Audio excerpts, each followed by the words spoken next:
So, really quick, because I already did the reading of Jane Doe documents from the court documents, and I already added her video and the news about it into the criminal video. Um, but a lot of people don't want to watch a 3-hour criminal video, and I had people asking questions, how come nothing ever happened with it? Because she was scared, which I explained in the video. So, and it was probably, I think, taken care of out of court. But I just wanted to react. I have to do it as a reaction. So I want to react to the news of this after I react to her story. And then you can make your own decisions. You can tell me, if you think there's a pattern here. I mean, he was known to hang out with Epstein and all of that. I mean, it's not far-fetched, and I stand with victims. So please, no victim shaming in the comments. This is for educational purposes. Actually, matter of fact, let me add this really quick. Sorry, Neo is like rubbing on everything right now.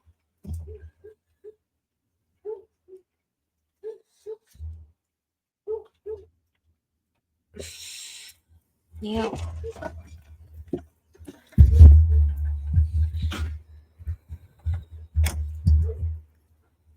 Okay.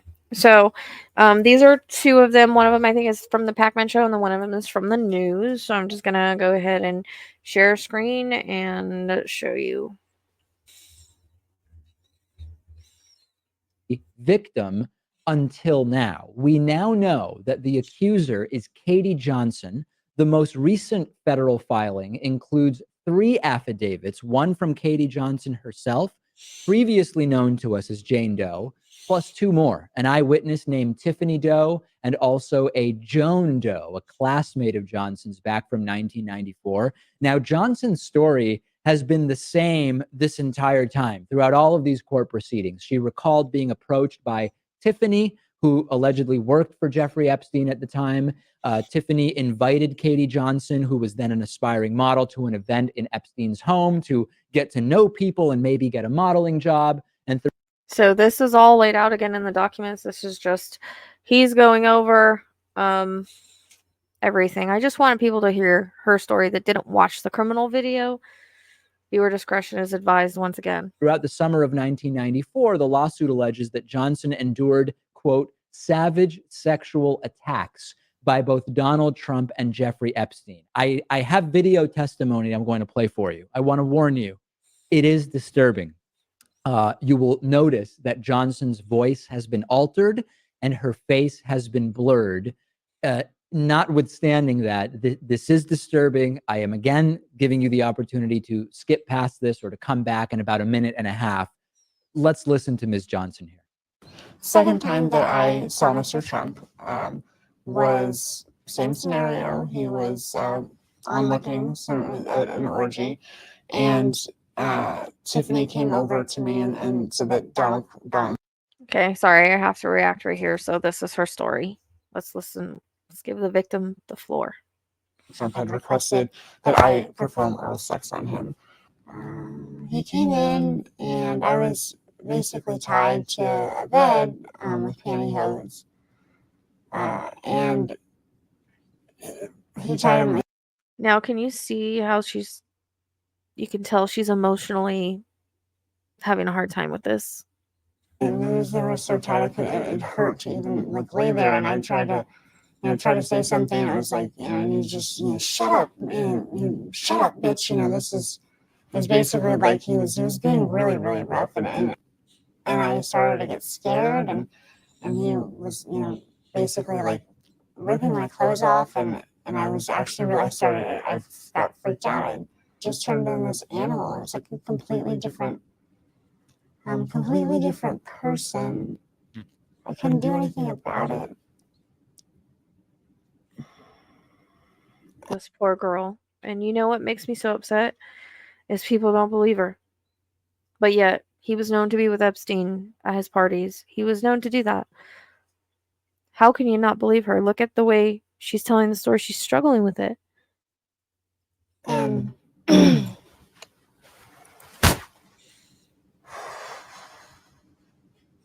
he ripped off all my clothes, and he started to basically have sex with me, and I was screaming because I'd never had sex before. It was my first time, and Yeah.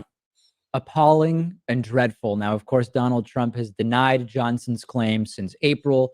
Trump representatives have said that he and Epstein barely even knew each other, but Bullshit. He admitted he knew him for 15 years. Okay, he said it out loud. the Daily Beast reports that they were actually regularly seen together during the 1990s. And as I told you last week or the week before, a federal judge in New York has ordered a hearing in December about this case.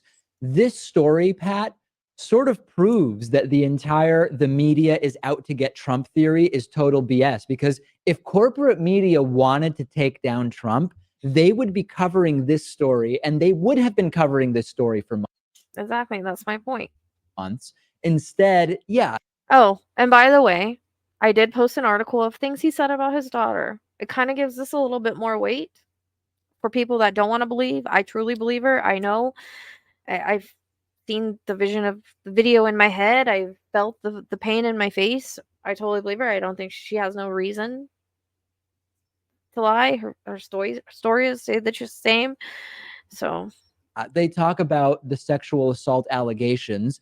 This is very disturbing video that is now out there, and it's not getting corporate media coverage. Clearly, media doesn't have it that much out for Trump because they'd be talking about this if they did. And maybe they're not covering it because it seems unlikely. But when you combine all of the sexual assault allegations, the fact that in court proceedings, one of his ex-wives testified that, yes, indeed, Trump did rape her, and that he would walk around dressing rooms of Miss Teen USA's young girls as young as 15 years old. You put that all together, this isn't far-fetched at all. It's all the same. Criminal pattern, predatory pattern. If you see this in any of my crime cases, what do you think? When we go back on criminals and their past history after they've committed a murder or something else, what do you look at? Same story. I mean, all of the different pieces that we've heard all tell the exact same story. And if Donald Trump wins on November 8th, on December 16th, the president-elect will be the accused in a child rape trial. Think about that for a second. Gamefly is sort of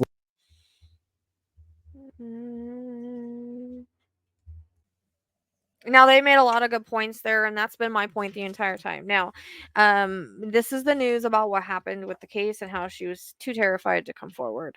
So I wanted to play that so people could see what happened. Okay. News involving a woman who claims Donald Trump raped her when she was 13. KCAL 9's Peter Dowd is live in Woodland Hills now, where the woman was set to go public less than an hour ago. Peter. Yeah, Lena and Juan, definitely some confusion here since that woman who was accusing Trump of raping her when she was a child decided not to appear. Instead, her attorney came out and said that the woman was too afraid to speak. Media from all over the world came out to hear what that woman had to say. Now, this was a planned news conference, but it didn't happen. The woman had filed a lawsuit alleging Trump sexually assaulted her at several different parties in 1990. Oh my gosh. It just makes me, I just get so angry when I hear stories like this and see the criminal pattern and see what I see in him and no one else sees it. And this poor girl, imagine what she suffered. Before, when she was only 13 years old, attorney Lisa Bloom said the woman, who has gone by the pseudonym Jane Doe, had received numerous terrible threats and gave a short statement. Terrible threats by his cult, by people that should know better, that are adults.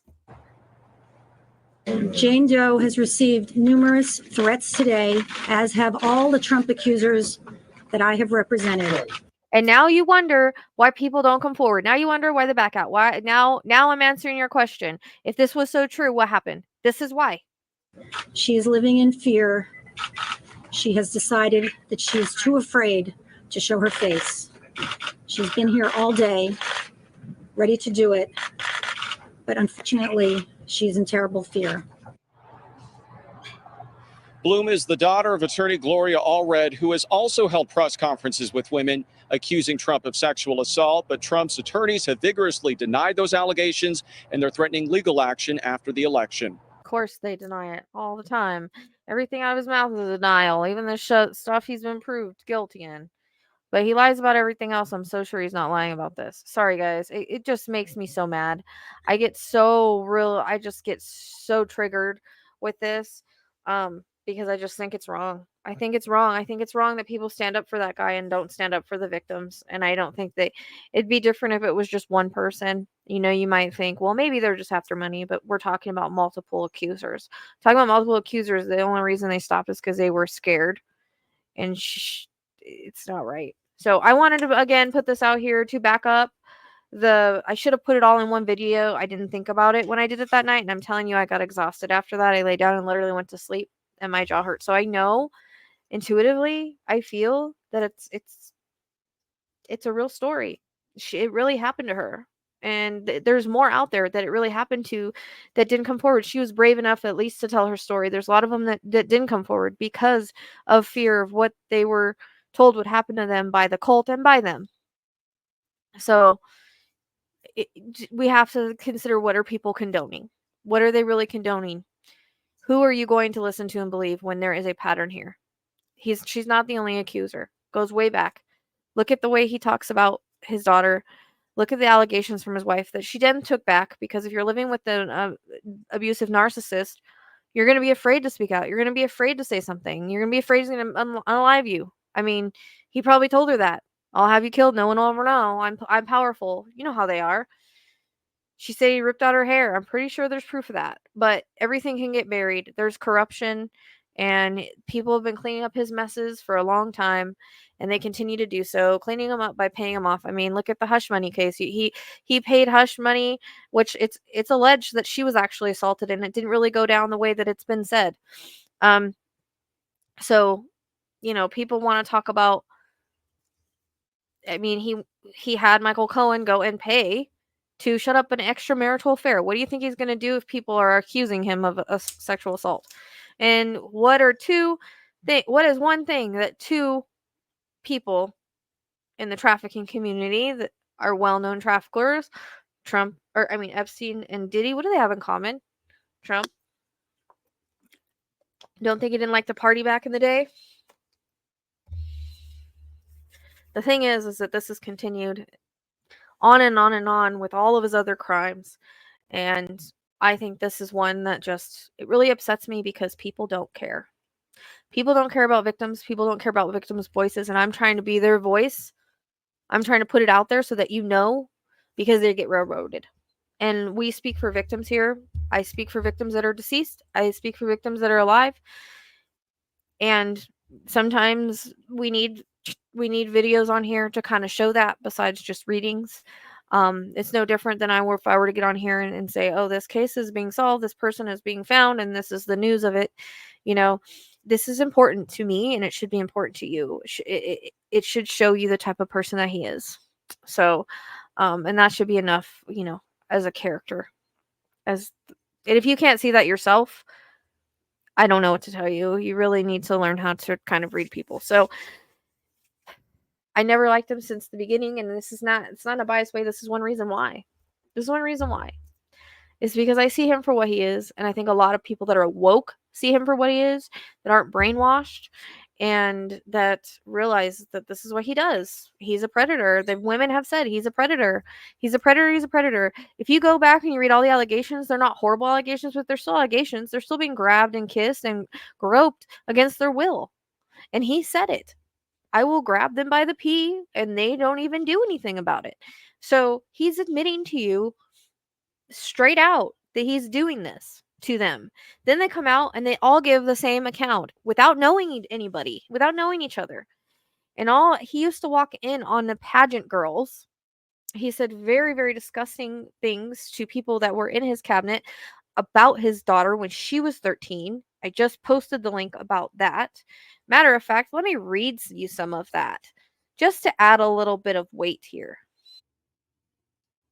And people are going to make excuses like they always do. They always say he doesn't say what he means, but he has the same kind of words we do. He does mean what he says. And people make excuses. Oh, this is taken out of context. I don't know about you, but I don't know any other men that aren't disgusting that talk about their daughter this way. The world's worst kept secret may be Donald Trump has reportedly made gross sexual comments and observations about his daughter Ivanka Trump.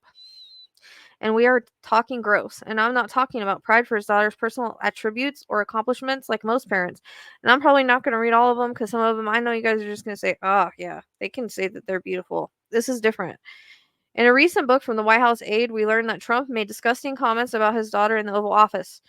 Aides, more than one, said that he talked about Ivanka Trump's breast, her backside, and what he might like to be to have sex with her. Miles Taylor wrote in his book, Blow Black, a warning to save democracy from the next Trump. His remarks, Taylor writes, were so gross that John Kelly, who was the White House chief of staff from 2017 to 2019, once had to remind the president that Ivanka was his daughter. You may remember Miles Taylor is the famous anonymous who wrote an open for the New York Times called I Am Part of the Resistance Inside Trump's Administration. After the pee-grabbing comments recorded in the infamous Access Hollywood tape from 2005 became public, it's not exactly surprising to hear of Trump's history of alleged misconduct with women. ABC published a very thorough list in June 2020 that placed the current number of sexual misconduct accusers against Trump at 17. Actually, it's 26 now. Though the Trump White House official stance was all these women were lying, and Ivanka was repeatedly said that she believes her father were the female accusers. So let's look at some of the cringeworthy things Trump has said in their firstborn daughter, Ivanka. Trump allegedly once asked a columnist if it was wrong to be more sexually attracted to your daughter than your wife. According to BuzzFeed columnist Richard Cohen, named in the draft for Washington Post op-ed published in November 2016, that Donald Trump once allegedly asked him, "Is it wrong to be more sexually attracted to your wife or to your daughter than to your own daughter than your wife?" The line was reportedly edited out and never published, but allegedly in reference to Ivanka, who was 13 at the time. Jane Doe was 13. In a statement sent to BuzzFeed News, the Washington Post editorial page editor Fred Hyatt said, "We, or the Washington Post Writers Group or affiliated syndicate, edit every column to try to make it as good as it can be. We don't think it would be fair to our writers to discuss the editing process and don't see what is to be gained by talking about things that are not published. There are countless drafts that never see the light of day. We don't know why it wasn't published. I'm guessing Michael Cohen had something to do with it. The columnist who wrote the piece, Richard Cohen, I doubt any relation to Michael, had no reason to lie. He was an acclaimed columnist who worked for the Washington Post since 1968. Again, I'm guessing the line was removed after a threatening call from Michael Cohen, who was Trump's fixer at the time and was known to be very mean and threatening. I'm sure we could ask Michael Cohen on his channel and see. Whenever I think of Trump making this comment about his daughter, I think of the photo and all the things wrong with it. They're sitting on the statue of two parrots having sex, looking at how she's looking at him. Look at how she's looking at him. Look at how he's holding her hips. This is just so wrong for so many reasons. And this photo was taken in 1996 when Ivanka was 13 or 14. Makes you want to heave, doesn't it? Talking about this one. Looks like his girlfriend. Okay. I don't know if that was anybody's daughter and the daughter's dad. What would you think? So, in fact, there are many photos of Trump with just Ivanka, not Don Jr. or Eric, and the photos are just weird. This one with his hands holding her shoulders under her dress like this gives you the icks. Trying to show it, the line is in the way. Okay. Trump joked on Wendy Williams' talk show about how he and his daughter both like sex. And you guys all heard that one before. In 2013, Donald Trump and Ivanka were guests on Wendy Williams' show. They were asked what their favorite thing that they had in common was. Ivanka replied either estate or golf, which is kind of understandable for a daughter of Donald Trump. Then Trump then replied, "Well, I was going to say sex, but I can't relate that to her." The crowd laughed, but we're not really jokingly sure what the joke was. It's time I did a thread on Donald Trump. This is by Christopher Bosey. Perverse obsession with his daughter, Ivanka, Wendy. And then that's when he talked about that. Okay. Trump allegedly compared two alleged mistresses to Ivanka. On March 2018, CNN interview with Anderson Cooper, former Playboy model Karen McDougal, discussed an affair she allegedly had with Trump over a decade ago. McDougal alleged that Trump said McDougal was beautiful like her, referring to Ivanka. And that's not that big of a deal, but the other stuff, In an interview with In Touch, which was conducted in 2011 but not published until 2018, Stormy Daniels recalled that Trump allegedly compared her to his daughter. He told me that once I was someone to be reckoned with, beautiful and smart, just like his daughter. Trump said that he likes when Ivanka calls him daddy. At a rally in North Dakota in September 2017, Trump brought Ivanka on stage and announced that he likes it when his daughter, a senior White House advisor, calls him daddy. Come on up, honey, the president said of 36-year-old daughter before adding that it was her idea to join him at the rally. She said, Dad, can I go with you? Trump said, she actually said, Daddy, can I go with you? I like that. Daddy, can I go with you? I said, yes, you can. Trump said, if I weren't happily married and her father, Trump made yet another aggressive comment to Rolling Stone Paul Solanoff, I don't know, in a September 2015 story about Ivanka's beauty. Yeah, she's really something, and what a beauty that one. If I weren't happily married and, her father, Trump said. I wish Solanoff said, no, I don't know. Why won't you elaborate? Trump said he kisses Ivanka every chance he gets. During the taping for the Dr. Oz show in September 2016, Trump took his fatherly affection to new heights, according to a source from the audience. Ivanka walked into the set and kissed both her father and Dr. Oz in a greeting. When Dr. Oz said that was nice to see a dad kiss his daughter, Trump responded that he kisses Ivanka every chance he gets. And those ones aren't that bad. Some people might say, oh, that's just a father being daughter. But the first comments, and that's coming from insiders, more than one. And you can take that as you want it. I wasn't even going to read it. I wasn't going to put it out there because I know people will just have excuses for him. But when you put all of this stuff together, it builds a pattern. It builds a story. It's what you do in any case that you work. When people are putting together cases to be tried, they look at patterns, they look at criminal histories. So now if you go, and I'm not going to read any of that. We talked about it on the live the other night if you really want to go and listen to that. But we went over all of his allegations from all these women. There's 26 of them. Some are from the pageant, which he admitted. I just walk in on them whenever I want to.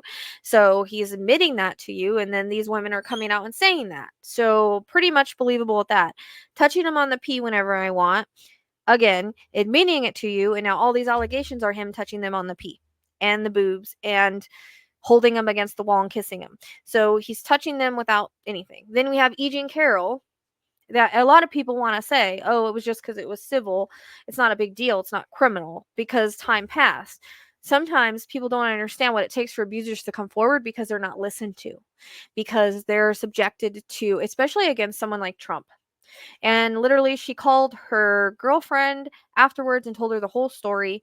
Then, they use the pattern in court and they use that as a confession. And of course, he says he's never said it, but pretty sure he thought he could take whatever he wanted.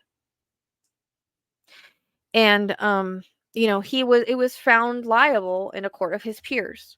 So whether you want to say he did it or not, they had enough evidence to prove that, which is very hard to do considering it's always he said, she said.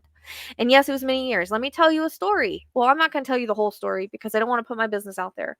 But something happened to me and I never said anything. The reason why I never said anything was because it happened when I was in the military. I thought that I put myself in that situation and I didn't think anybody would listen to me because I didn't remember what exactly I did remember, but I didn't remember. And I was young and naive and stupid. And really what I should have done, thinking back now that I'm 40 years old, is I should have went to the, whoever was in charge at that time and told him exactly what I remembered, exactly what happened. And I should have went to the hospital and I should have reported it. And I should have done this. Looking back, like knowing then what I know now, because I could have saved potential future victims. And I didn't think about that at the time. I was too scared of how I was going to be looked at and thinking I was to blame because I put myself in that position.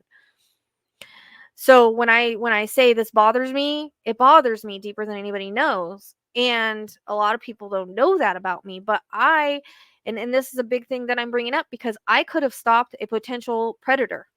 If he did that to me, how many others has he done since then? And it took me 20 years to come out and even tell my therapist and tell anybody about it.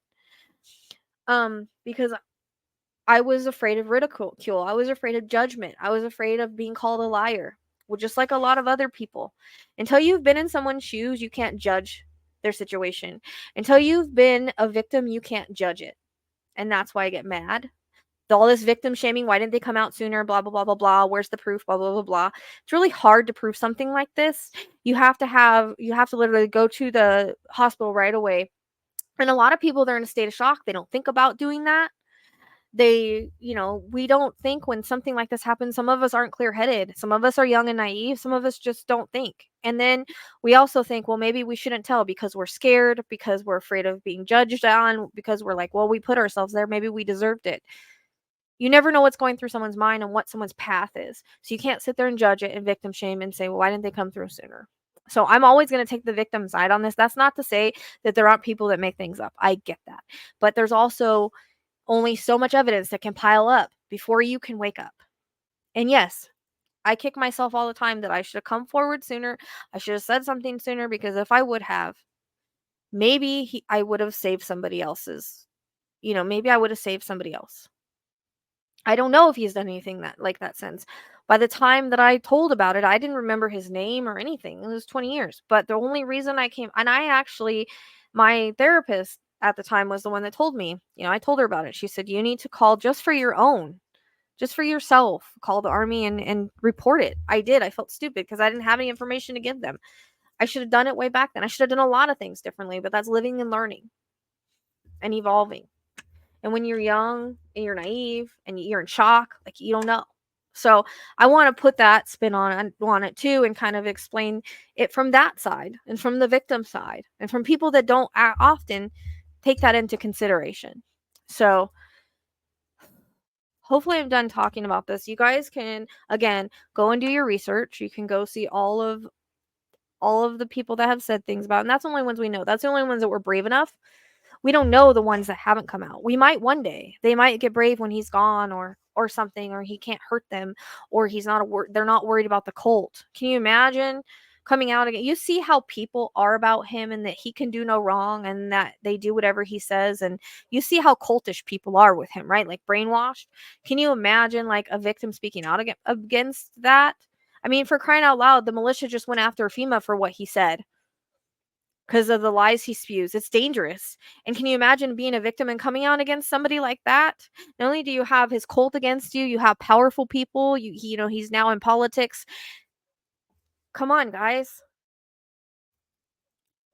Everybody talks about everybody being corrupt, but they don't look at how corrupt he is. They project and deflect on other people. Oh, he did this, but guess what? All politicians are that way. Yes, there might be some politicians are that way. Not all of them. And he did cover up another judge's sexual assault to put him in so he could weaponize the government, so he could overturn Roe v. Wade. He talks about protecting women. That's hypocritical of him, because he does not protect women. He abuses them and does whatever he wants. I know what Ivana has showed me. And also no, it wasn't Ivanka, but Ivana did come out and say that he did that to her, and she scared him. And it wasn't like that. So of course she took it back. What else do abusers do? They talk you out of it. They manipulate you. He manipulated her like he manipulates his followers. He manipulates his followers, makes broken promises, makes everything sound really, really, really good. And then when he gets in office, he doesn't do any of it. You can go back and see what policies he actually passed versus which policies Biden actually passed and what he promised. So that's how he is. He manipulates people just like he manipulated all the women, and he will continue to do that because he is a psychopath, sociopath, which sociopath is what they say he is, the psychologist, and he is a malignant narcissist, which is the worst kind of narcissist you can have. All about themselves, ego-driven, and no empathy. So if you think he cares about you or the American people or any of these victims, he doesn't give a crap. He only cares about himself and his own interests. That's why he pardoned all the people on his side for his own interest, to use them. That's why he plays everything for his own interest. Everything is his own interest. Keep that in mind, because I'm telling you, one day it's going to come out and their eyes will be open to the fact that that's how he is. That he's all about himself. No different than leaving the Coachella people. Everybody says, oh, that's the city's. Come on. For one, if you bust them out there, you got to make sure you bust them back. They got to have water, they got to have shade. I don't see Harris holding it in the middle of the desert in 100-degree heat and then making sure they needed to make sure they got back. He doesn't even pay off his bill. So that's my point, is he doesn't care about anybody but himself. He only cares about himself, and he always has only cared about himself. And all these women coming forward, it makes me so upset that people just, not all people, some people believe them, but just people turn a blind eye to it. They turn a blind eye to his actions, turn a blind eye to his being a con man, to being domestic terrorist, or spreading hate to cause that, spreading misinformation to cause that. They turn a blind eye to all of these sexual assaults. So I kind of went off a tangent like I tend to do with him, because I feel very ungrounded. I feel like a lot of it's spirit guided. So I just wanted to put that out there. And again, I wanted to put this video out here to kind of back up her claims, because people say, oh, if this really happened, well, what happened to it? That's what happened to it. So I wanted to show you guys that. So thank you for liking, subscribing, sharing, being here. Sorry, I kind of went off, but it is what it is. You all know that I speak it like it is. I speak the truth. I'm speaking up for victims that have been railroaded, and I'm saying what I feel is right. And if people don't like that, I don't know what to say. I'm an Aquarius Libra. Like, you're not going to change me. This is who I am. I speak out for humanity and justice. That's literally who I am. So don't expect anything different. And it doesn't matter who the justice is against, who the humanity is against. If I feel it's wrong, I'm going to speak out against it. And I get persecuted for it. And that's fine. I don't care, because the right people are going to follow what is right versus wrong, and what seeking truth and justice is all about, no matter who it's against or what it's for. So, as my friend Kelly would say, Rachelle After Dark came out. It is what it is. I appreciate you guys if you stuck through this, and you hope you understand the reasoning for talking about it. Everything that I feel guided to do, I do, or I feel led to do, I do, and that's how I run this channel, is it's off of being guided to do so. So I appreciate your love and support for those that are here to love and support, and to know like what we're here for truth and justice, and to be a voice for any victim. It doesn't matter if they're unalived or, still alive, or whatever that may be. Women need to stand together. The world needs to stand together and fight for injustice. That's what we need to fight for. It doesn't matter if it's a political person, doesn't matter who it is. We need to fight for injustice and what's right and wrong. And that's what I try to run my channel on, and that's what I try to put forth. So I appreciate all of you very much, and I will see you next time.